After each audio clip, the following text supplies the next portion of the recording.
In this guide, I'm going to show you how to sign into PlayStation Network on PS5 Pro. Before we get into this guide, make sure to like the video and subscribe to the channel with all notifications on. It really does help with the channel and it lets us know that you want more content like this. We'd greatly appreciate it. And if at any point throughout this guide you did have any questions, just ask them down in the comment section below and we could help you out further. I'm going to be doing my best to reply to every single comment down there. Begin by signing in to your PlayStation user profile or choose add new user if you need to. In this case, what I'm going to do is I'm going to switch users so you guys can kind of see this screen. Now, before you do sign in, make sure your console is connected to the internet. To do this, go ahead and select settings up in the top right and then scroll down to network. From here, check that your internet is set up and working. And then from here, go back to settings, select users and accounts. And if you're not signed into PlayStation Network, go ahead and select sign in right here. And that's when you can go ahead and sign in. You're going to see a few different options for signing in, like a QR code with the PlayStation app if you're already signed into the PlayStation app. Or you could sign in manually using your email address. It's completely up to you. If you're having trouble though,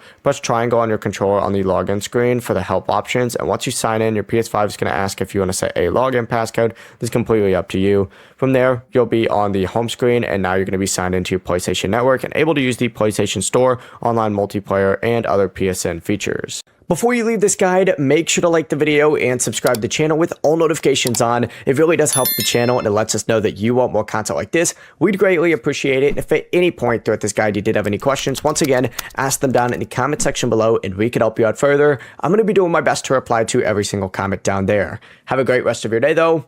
Peace.